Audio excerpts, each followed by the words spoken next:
Tabiat kita menyenangi harta. Setiap kali kita mengeluarkan harta, pasti kita berat. Karena itu ajakan nafsu. Nafsu mengajak kita menahan harta kita. Bila kita mengeluarkan harta, nafsu kita keberatan. Apalagi di waktu susah. Bila kita mampu mengeluarkan harta kita untuk taat kepada Allah, berarti kita sudah mampu melawan hawa nafsu.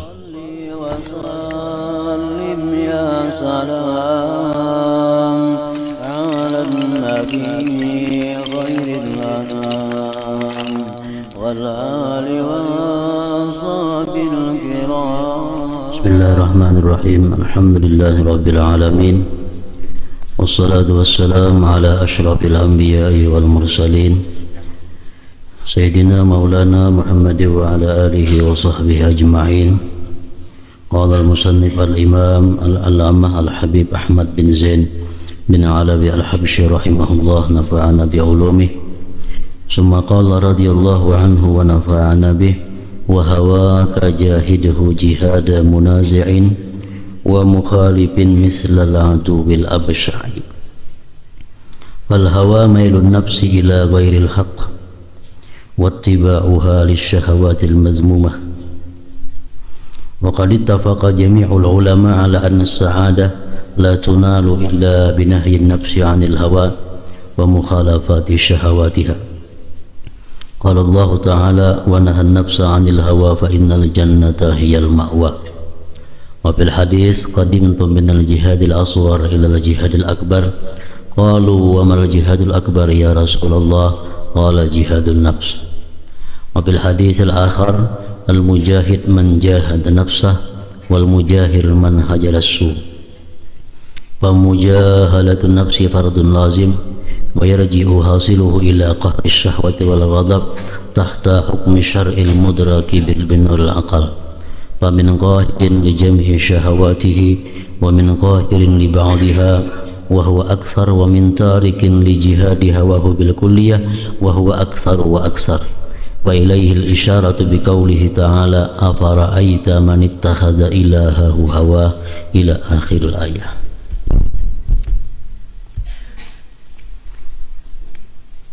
Makna daripada kalam Al-Allamah Al-Habib Ahmad bin Zain bin Alawi Al-Habsyi rahimahullah. Mujahadah wa hawaka jahidu jihada munazi'in wa mukhalifin mislal aduwil absya'i. Perangilah hawa nafsumu dengan penuh semangat, seperti prajurit yang menghadapi musuh yang sangat buruk. Jadi mujahadah ini artinya adalah memerangi hawa nafsu. Disebut dalam bahasanya mujahadah.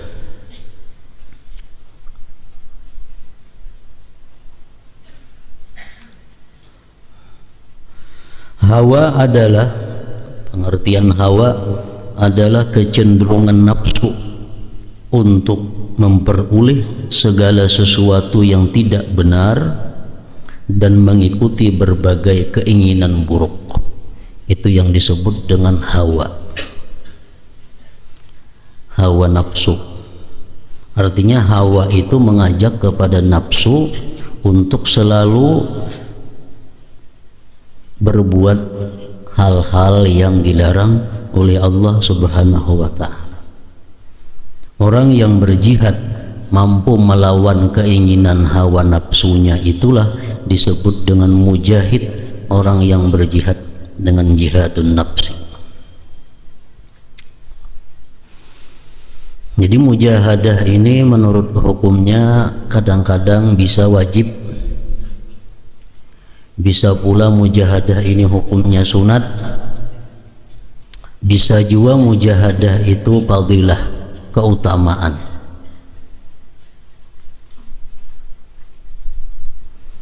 Mujahadah yang wajib itu adalah sesuatu nafsu yang mengajak kita kepada perbuatan haram. Nah, di situ kita wajib hukumnya mujahadatun nafsu, memerangi nafsu itu. Di mana nafsu kita mengajak kita untuk berbuat sesuatu yang dilarang oleh Allah. Nah, di saat itu kita wajib jihadul nafsi, memerangi nafsu. Hawa nafsu kita mengajak kepada berbuat, memandang yang haram. Waktu itu hawa nafsu kita mengajak kita kepada memakai pakaian yang haram. Waktu itu hawa nafsu kita mengajak kita berhias kepada perhiasan yang haram. Waktu itu nafsu kita mengajak kita mencari usaha, mencari duit dengan jalan yang haram. Nah, di saat seperti itu kita wajib hukumnya jihadun nafsi, berjuang melawan nafsu. Kadang-kadang melawan nafsu itu ada hukumnya yang sunnat, di mana waktu itu nafsu mengajak kita kepada hal-hal yang dimakruhkan Allah. Nafsu saat itu mengajak kita kepada perbuatan yang dibenci oleh Allah, nah kada diharamkannya. Nah, pada saat itu kita melawan nafsu, jihadun nafsi, hukumnya adalah sunat.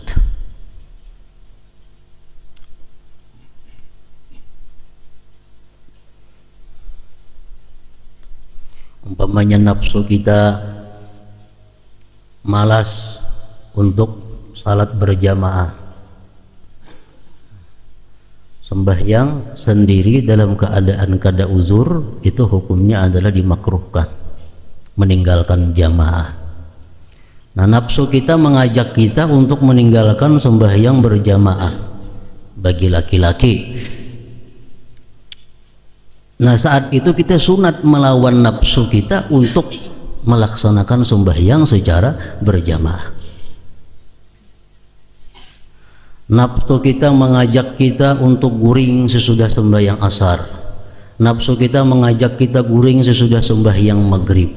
Nafsu kita mengajak kita untuk guring sesudah sembahyang subuh. Nah, melawan demikian itu hukumnya adalah sunat.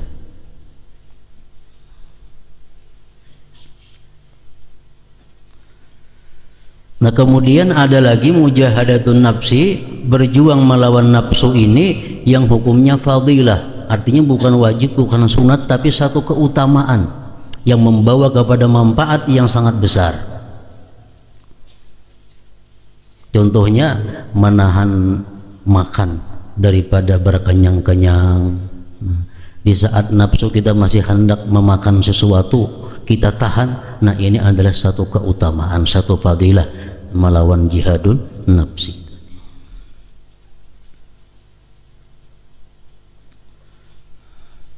Hawa adalah kecenderungan nafsu untuk memperoleh segala sesuatu yang tidak benar dan mengikuti berbagai keinginan buruk. Setiap ibadah itu bertentangan dengan hawa. Setiap ibadah yang kita lakukan itu bertentangan dengan hawa nafsu. Karena hawa nafsu ini adalah dia bertolak belakang dengan ibadah. Makanya ibadah itu dalam hadis disebutkan as-sawab biqadri ta'ab. Artinya pahala yang diperoleh dengan beribadah itu sesuai dengan kesusah payahannya. Makin susah payah kita melakukan ibadah, makin banyak pahalanya. Kenapa sebabnya? Karena tentu kita makin banyak perjuangan melawan hawa nafsu.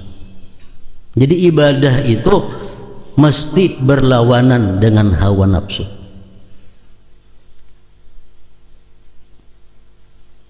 Kalau kita melakukan ibadah rasanya rasa manis, kita beribadah melakukannya dengan gairah, dengan rajin. Nah, ini perlu diselidiki. Perlu diselidiki. Karena pada hakikatnya orang yang beribadah dengan rajin, orang yang beribadah dengan manis itu adalah orang-orang yang sudah ma'rifat kepada Allah.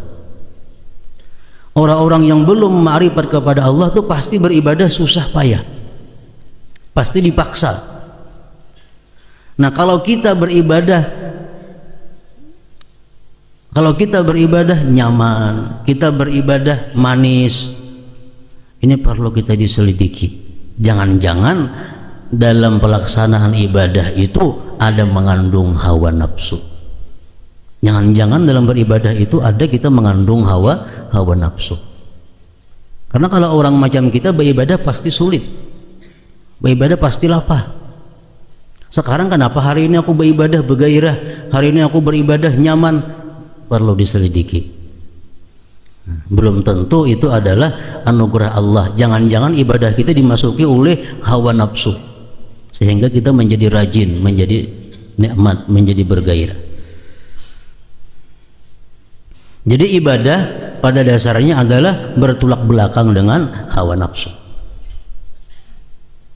Al-Quran mengatakan alladzina yunfiquna bis-sarra'i wad-dharra wal kaazimina al-ghaiza wal 'afina 'anil nas wallahu yuhibbul muhsinin.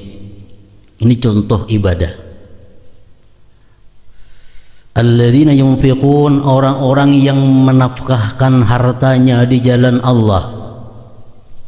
Bis-sarra, baik dia di waktu lapang, di waktu kaya, wad-dharra atau di waktu susah.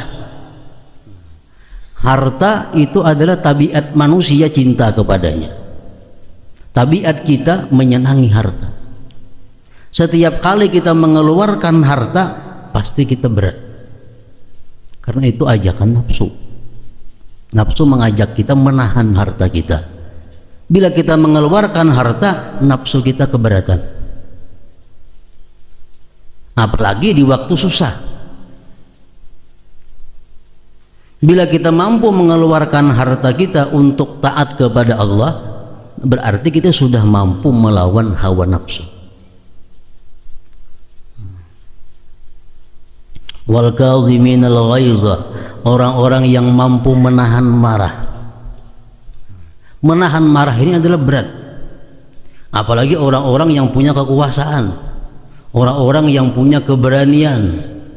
Menahan marah itu ibadah yang paling sulit. Kenapa? Karena bertentangan dengan hawa. Hawanya menuntut agar kita melampiaskan kemarahan itu. Hawa diri, hawa nafsu ini menuntut kita untuk melampiaskan kemarahan. Makanya kadang-kadang orang marah tapi kada tak ungkai, membubuk dalam hati. Begitu belang diungkayakan, lapang hati. Kenapa? Hawa nafsu sudah ditunaikan. Hawa nafsunya sudah dilepaskan. Dia sudah mengabulkan hawa nafsunya, lalu lapang. Kalau kita masih menahan marah, kita masih melawan hawa nafsu. Kita dituntut untuk marah, hawa nafsu kita menuntut kita marah, kita tahan kemarahan itu. Nah, lapah menahan itu. Apalagi kita punya kekuasaan, kita punya keberanian, menahan marah itu makin sulit. Nah, itu adalah ibadah. Wal kaziminal ghaiza wal 'afina 'anil nas, orang-orang yang memaafkan manusia. Orang yang menyakiti kita datang minta maaflah. Kita memaafkan itu kawan, berarti kita sudah berjuang melawan nafsu. Orang merugikan kita, baik merugikan materi atau merugikan pribadi, datang minta maaf kepada kita. Nah, kita kalau memaafkan orang itu adalah jihadun nafsi, memerangi nafsu. Karena nafsu kita menuntut jangan dimaafkan, kalau perlu ganti rugi. Kalau perlu ganti rugi.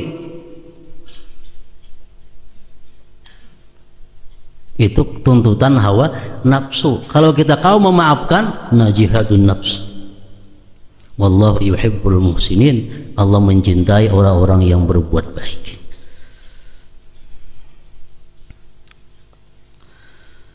Para ulama sepakat bahwa kebahagiaan tidak akan dicapai. Maksudnya kebahagiaan akhirat. Kebahagiaan akhirat, surga. Tidak akan dicapai kecuali dengan mengekang nafsunya, agar tidak memperturutkan keinginan hawanya serta menentang syahwatnya. Imam Zahal berkata, tarkul hawa miftahul jannah. Meninggalkan keinginan hawa itu adalah kuncinya surga. Nah, hawa. Jadi kadang alih meminan duit hawa ini, bila hendak berbuat nang kada baik, nang haram, jelas sudah itu adalah hawa. Bila kita hendak dalam hati ada geritik berbuat sesuatu nang makruh, tuntutan hawa. Bila ada keinginan kita untuk melakukan sesuatu nang kada berfaedah, tuntutan hawa.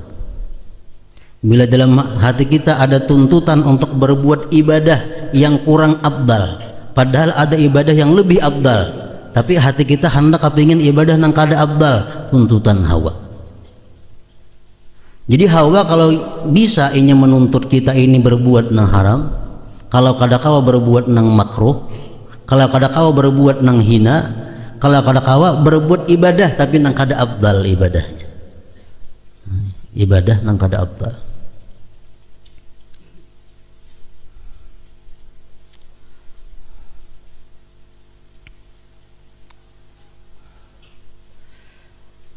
Allah Ta'ala mewahyukan wa nahan nafsa 'anil hawa fa innal jannata hiyal ma'wa, dan menahan diri dari keinginan hawa nafsunya, maka sesungguhnya surgalah tempatnya.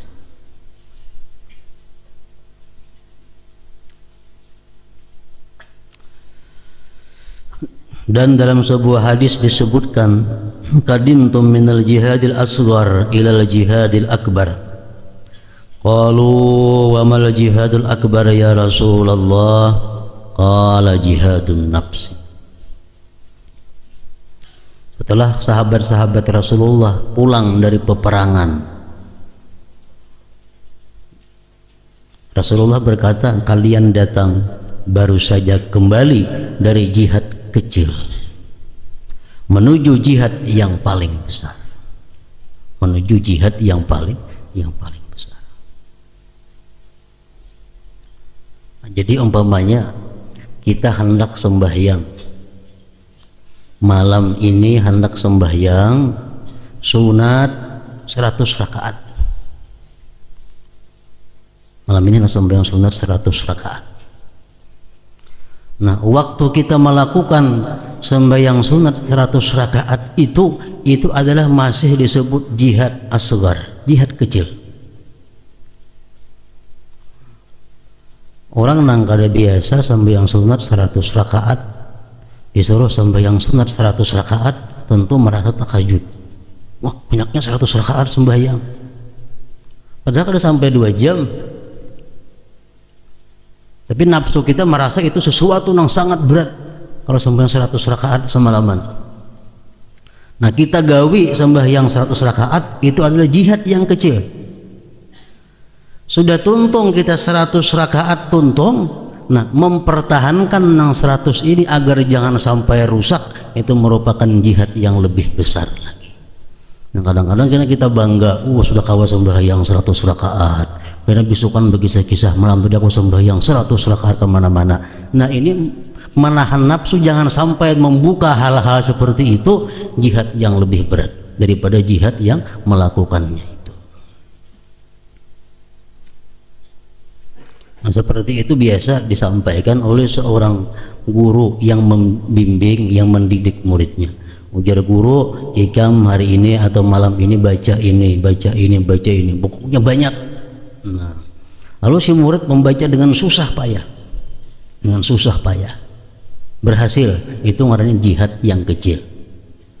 Sudah tuntung menyelesaikan itu, apalagi si murid ini dalam melaksanakan amalan itu ada mendapatkan hal-hal yang ajaib daripada Allah. Nah, ini mempertahankan, menyembunyikan hal seperti itu ada jihad yang lebih besar, jihad yang lebih berat. Menahan nafsu daripada mengisahkan amal kepada orang lain, mengisahkan keistimewaan kepada orang lain, itu adalah jihad yang paling besar. Kalian baru saja kembali dari jihad kecil menuju jihad yang paling besar. Para sahabat bertanya, apakah jihad yang paling besar itu wahai Rasulullah? Beliau sallallahu alaihi wasallam menjawab, jihad memerangi hawa nafsu. Orang hendak naik haji, ini susah payah. mulai mengeluarkan duit, belajar manasik, berpisah anak, berpisah rumah, berpisah usaha, berpisah kawan, berpisah kendaraan, berpisah kebun, dan semua anak disenangi. Dalam perjalanan naik haji susah payah sampai dia berhaji. Ini ngarannya adalah jihad asghar, jihad kecil. Sudah tuntung inya berhaji, selesai dia berhaji, bulik ke kampung, jihad akbar. Mempertahankan haji ini berat, lebih berat daripada melaksanakan hajinya.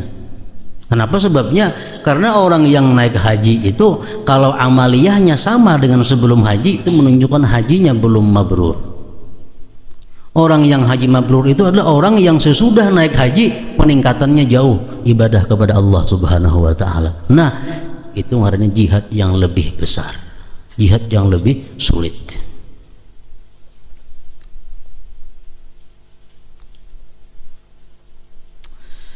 Al-mujahid man jahad nafsah wal muhajir man hajar as-su. Mujahid adalah orang yang berjihad melawan nafsunya. Itu yang disebut mujahidin. Mujahidin sebenarnya adalah orang yang berjihad melawan nafsu. Dan muhajir adalah orang yang berhijrah meninggalkan keburukannya. Kalau kita biasa melakukan maksiat A misalnya, sekarang sudah kawa meninggalkan maksiat A, itu ngarannya kita muhajir, orang yang hijrah. Orang yang hijrah. Jadi hijrah itu artinya bukan hanya meninggalkan negeri ke negeri yang lain, tapi hijrah itu pada hakikatnya adalah meninggalkan perbuatan jahat menuju kepada perbuatan yang diridai oleh Allah Subhanahu wa taala. Nah, itu inti daripada hijrah. Jadi kalau kita mengingat pelajaran-pelajaran yang dahulu yang ditulis oleh para ulama-ulama tasawuf, bahwa mujahadah ini adalah langkah-langkah seseorang yang menjalani jalan Allah untuk bisa musyahadah, menyaksikan Allah Subhanahu wa taala. Mereka menyebutkan bahwa mujahadah ini adalah langkah yang kelima yang mesti dilakoni oleh orang yang hendak musyahadah kepada Allah Subhanahu wa taala. Dalam pelajaran dahulu kita masih ingat, yang pertama yang kita lakukan adalah musyaratah. Musyaratah artinya berjanji kepada diri untuk berbuat kebaikan, meninggalkan yang jahat. Musyaratah, berjanji.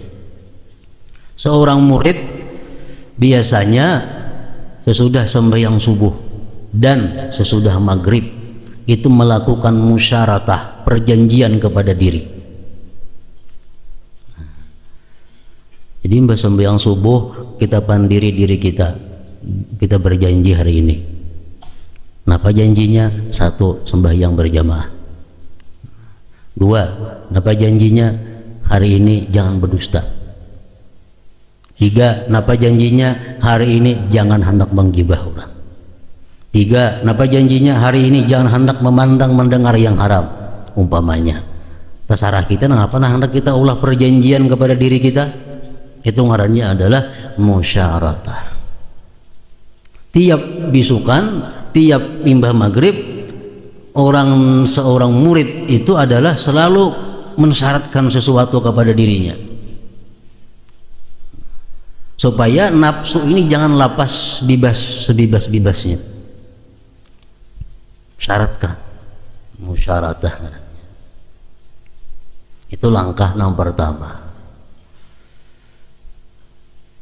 Hari ini kada hendak keluar rumah, umpamanya.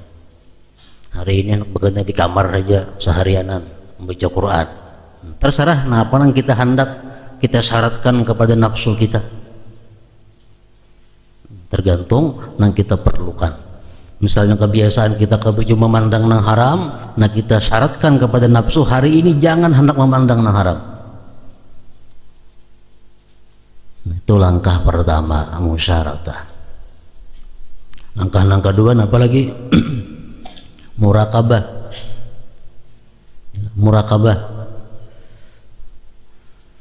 Artinya apa? Imbah kita mensyaratkan, menjanjikan sesuatu kepada diri kita, itu mesti murakabah, mesti diintai. Ini nafsunya mesti diintai. Jadi mulai bisukan sejak kita berjanji itu sampai kita imbah maghrib, kita intai terus nafsu kita nih. Adalah melanggar perjanjian-perjanjian yang kita janjikan bisukan tadi. Kita ada melihat haram, nafsu. Kan tadi sudah berjanji kalau hendak melihat haram. Orang azan di masjid, nafsu. Yang berjanji tadi sembahyang berjamaah.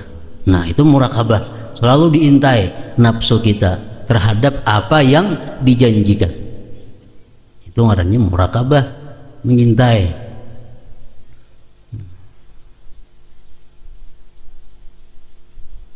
Itu biasa kalau kita mengarang perjanjian kepada orang, pasti kita intai orang itu. Ya apa perjanjian dijalankannya atau ada? Itu ngarannya murakabah. Harus diintai. Ini sampai yang maghrib hanya diadakan apa? Muhasabah, diadakan perhitungan. Diadakan perhitungan. Kita hitung bisukan tadi mulai berjanji, adakah mata memandang yang haram? Adakah telinga mendengar yang haram? Adakah mulut mendengar yang haram? Sembahyang berjamaah tadi zuhur, asar, maghrib biris sajakah? Sunat-sunatnya biris sajakah? Nah, sesuai perjanjian. Ini ngarannya adalah muhasabah, hitung, menghitung.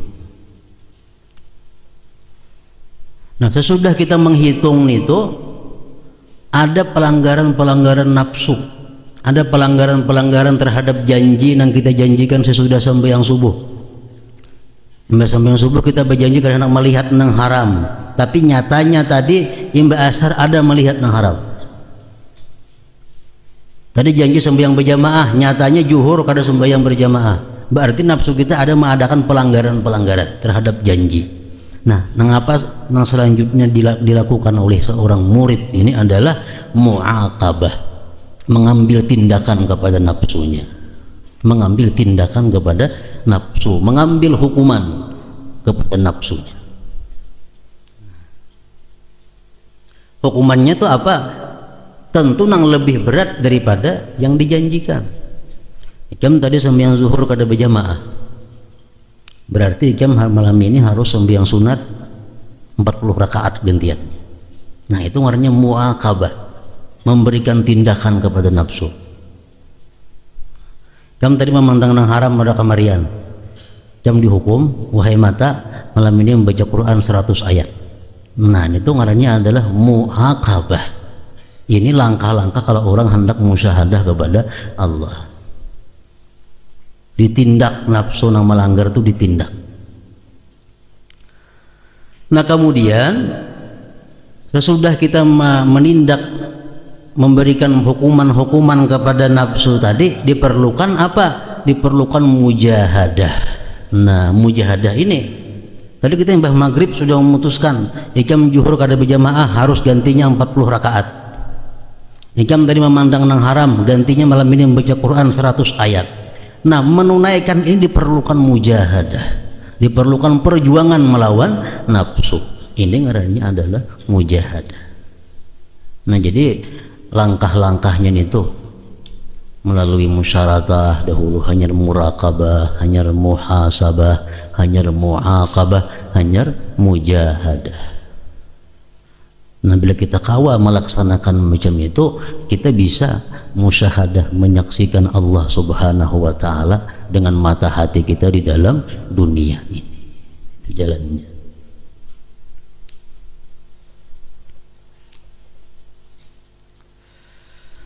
Mujahadah melawan nafsu merupakan sebuah kewajiban yang bertujuan untuk mengendalikan syahwat dan amarah di bawah hukum syariat yang diperoleh melalui akal yang telah bercahaya.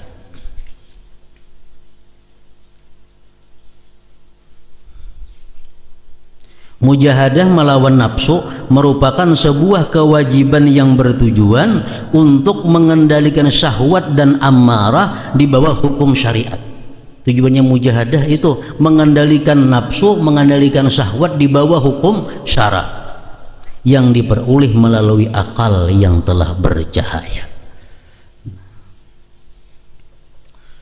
Kayak apa supaya kita mau mujahadah? Kayak apa caranya supaya kita ini ada keinginan untuk melawan nafsu, melawan kehendak-kehendak buruk nafsu? Imam Ghazali memberikan pelajaran, ada beberapa hal ujar Sidin supaya kita ini ada terbuka untuk mujahadah, supaya terbuka untuk mujahadah. Yang pertama ujar Sidin, al-fikru bi ayyamid dunya al-qalilah wa ayyamil akhirah at-tawilah. Supaya kita kawa mujahadah, supaya kawa kita berjuang melawan mengalahkan nafsu ini, pertama kita berpikir bahwa hari dunia ini adalah sedikit, sedangkan hari akhirat itu adalah hari yang panjang. Dalam dunia kita hidup misal 70 tahun, tua sudah tuh 70 tahun. Di akhirat berapa?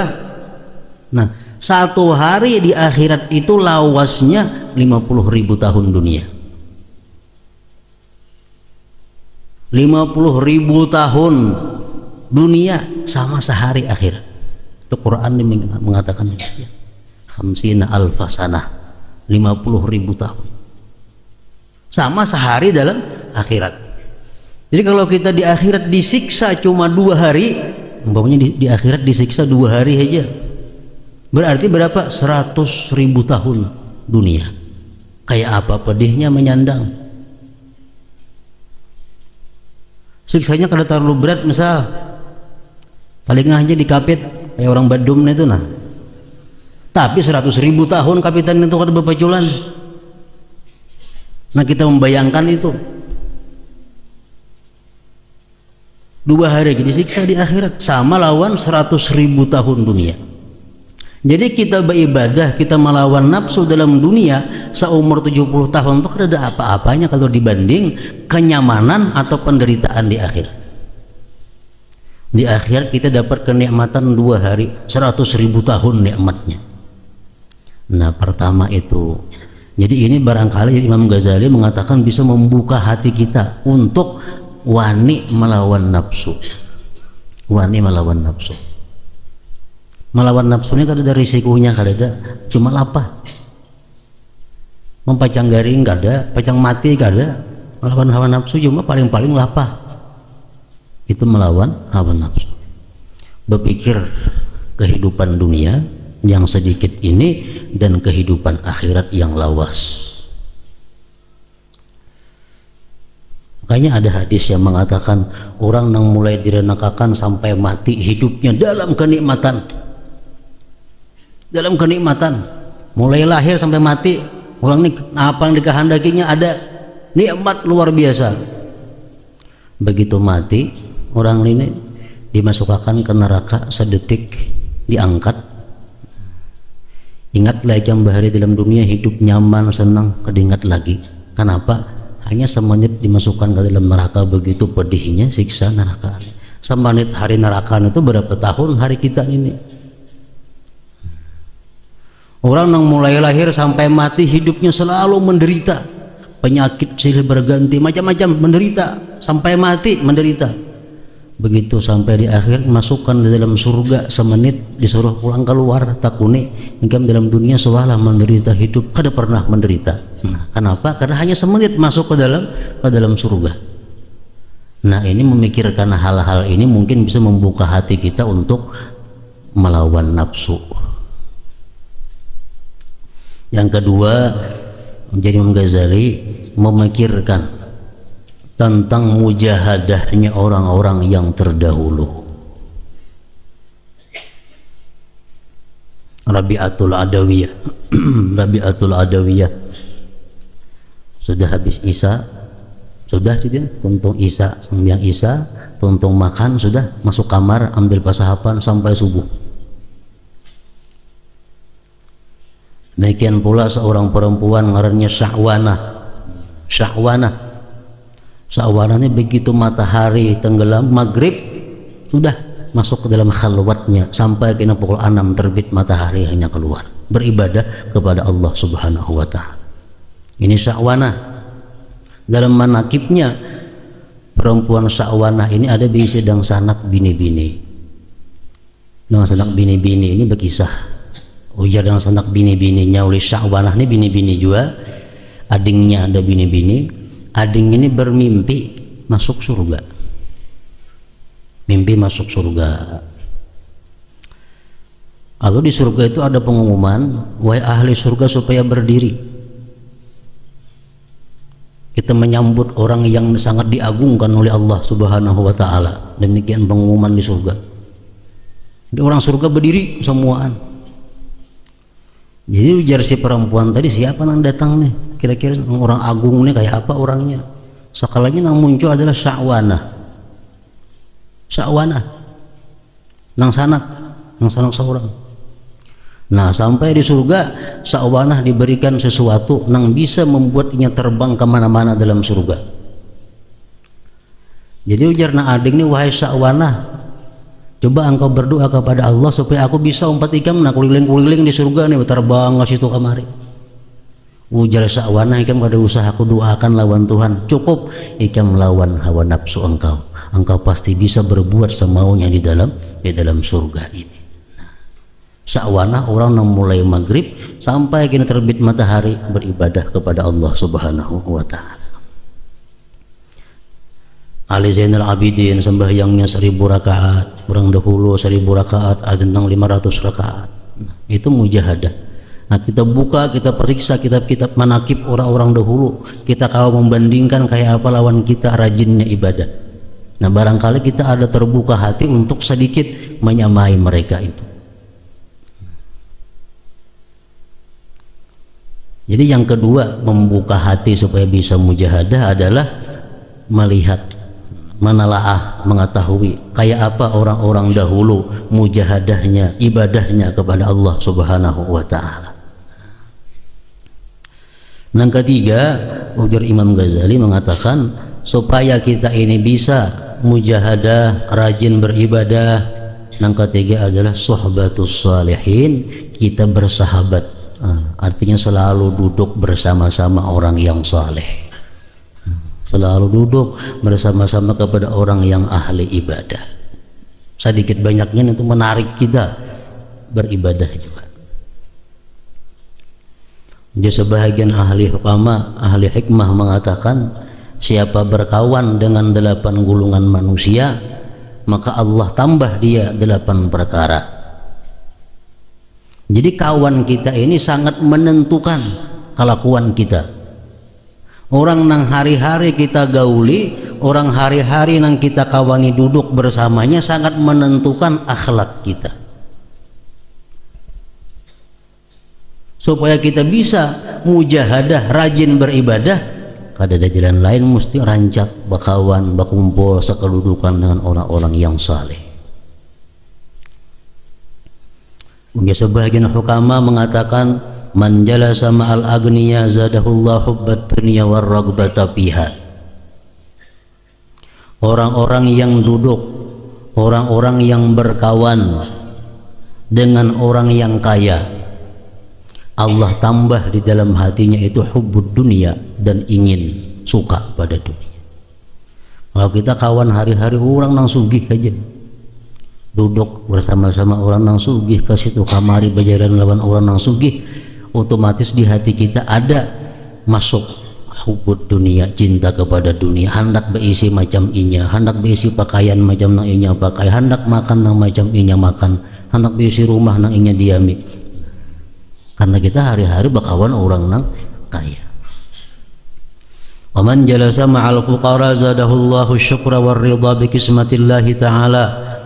Siapa-siapa yang suka berkawan, duduk bersama-sama orang yang fakir. Kita kawan hari-hari orang fakir, masih itu kamari beserta orang fakir. Nah, akibatnya apa? Allah berikan kita syukur dan ridha dengan yang diberi Allah. Masih itu kamari kita berkawan orang yang lebih fakir daripada kita. Kita bisa beda motor, kita bisa beda, syukur kita. Kalau kita rancak bakawan sakadudukan lawan orang fakir, akibatnya apa? Kita bersyukur kepada Allah. Inya lebih sakit daripada kita, inya lebih kurang daripada kita. Kita tentu syukur. Wa man jalasa ma'a sultan zadahullahu al-kibra wa qasawatal qalb. Orang yang selalu duduk dengan sultan, orang yang selalu duduk dengan raja, ini bakawan raja ketujuh, kawan-kawannya orang-orang pejabat tinggi aja, pas itu kemari lawan pejabat. Nah, kalau yang behilang ke rumah pejabat, yang datang ke rumahnya kalau behilang ya pejabat juga. Nah, orang yang macam ini hatinya sombong, akibatnya hatinya sombong dan keras hati.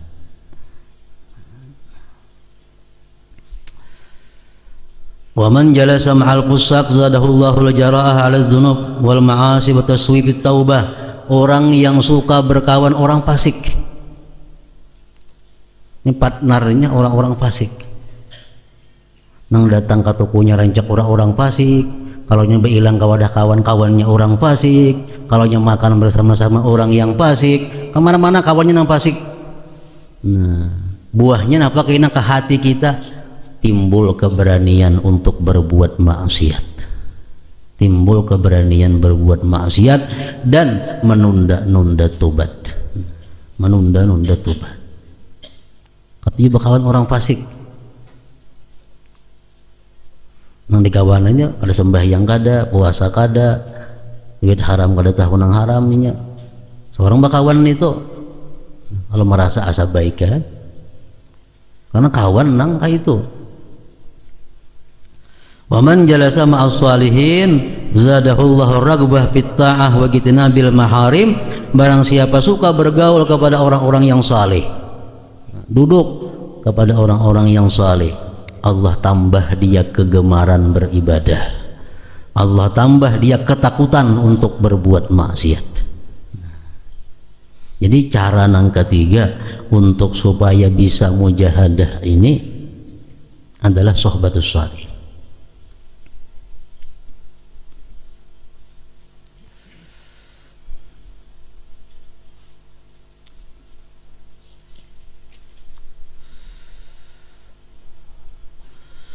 Di antara manusia ada yang mampu mengekang semua syahwatnya.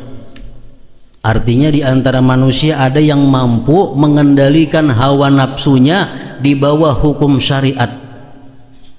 Ada sebagian kecil manusia yang kawa mengendalikan hawa nafsunya di bawah hukum syariat. Artinya kalau kita hendak sesuatu, lihat di syariat boleh kada. Kalau boleh gawi, kalau kada digawi.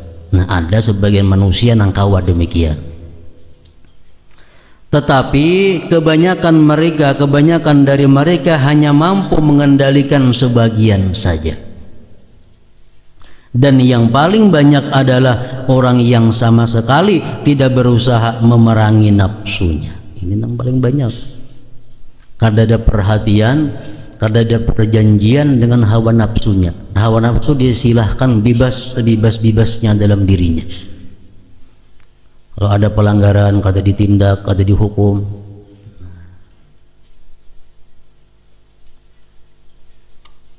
Padahal agama kita mengajarkan orang bulan puasa, bulan Ramadan, bersetubuh dengan istrinya dalam keadaan puasa, bersetubuh lawan istrinya. Ini orang nang dikalahkan hawa nafsu. Ini orang nang dikalahkan oleh hawa nafsunya. Allah mengajarkan kepada kita apa? Memberi hukuman. Hukumannya apa? Puasa 2 bulan berturut-turut, menjarai nafsu ini. Itu ngarannya hukuman.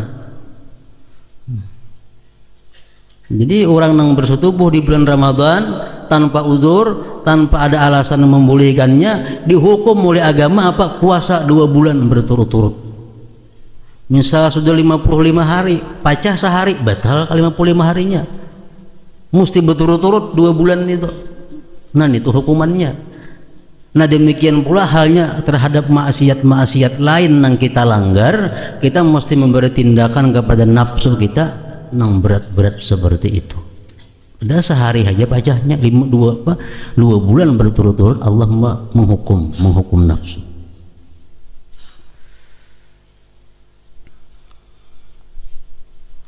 Dan yang paling banyak adalah orang yang sama sekali tidak berusaha memerangi nafsunya. Sebagaimana wahyu Allah berikut, ara'aita man ittakhadha ilahahu hawa, tidakkah kau lihat wahai Muhammad keburukan orang yang menjadikan hawa nafsunya sebagai tuhannya. Orang yang bertuhan hawa nafsu artinya apa? Orang yang selalu mengabulkan apa yang dikehendaki hawa nafsunya. Itu tuhannya hawa nafsu. Rasulullah mengatakan salasun muhlikat, 3 perkara yang membinasakan diri kita.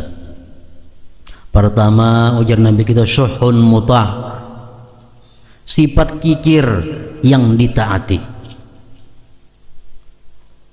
Nafsu kita, diri kita kikir ini nah, dia kikir jangan ngeluarkan duit, ditaati. Itu adalah sifat yang membinasakan manusia. Yang kedua apa? Wahawan muttaba', hawa nafsu yang selalu diikuti, kada disaring dengan saringan syariat hukum Allah. Artinya mau kada tahu betahun ada sesuatu yang dihadapi hawa nafsu kita mendorong untuk itu, cuma kita ragu boleh kada, nak betahun bila kada boleh kita tahan hawa nafsu, jangan, itu kada boleh. Nah ini hari ini kita kawal mengendalikan hawa nafsu. Oh pakaian ini bagus, pakaian ini mewah, memakai ini bagus, lihat penghukum syariat baik kada, boleh kada, ugas kada boleh. Nah kita kawal menahan itu, nah ngarannya kau mengendalikan hawa nafsu. Yang kedua, hawa-hawan muttaba', hawa nafsu yang selalu diikuti. Yang ketiga, wa'ijabul mar'i binafsih, ujubnya seseorang dengan dirinya. Orang sudah mengaku di mana-mana dia yang paling takwa, orang sudah mengaku di mana-mana dia yang paling alim, orang di mana-mana sudah mengaku dia yang paling saleh, dia mengaku di mana-mana dialah orang paling banyak ibadah kepada Allah. Nah, takjub kepada dirinya. Bila ada demikian itu adalah sifat yang membahayakan. Sayyidina Umar bin Khattab mengatakan, kalau ada orang yang berkata ana alim, aku adalah alim, ya Sayyidina Umar, fa'lam annahu jahil, ketahuilah bahwa itu orang jahil. Dia merasa mengaku aku alim, Sayyidina Umar katakan bahwa dia itu adalah jahil. Andai kata dia tidak jahil, dia tidak mengatakan dirinya alim.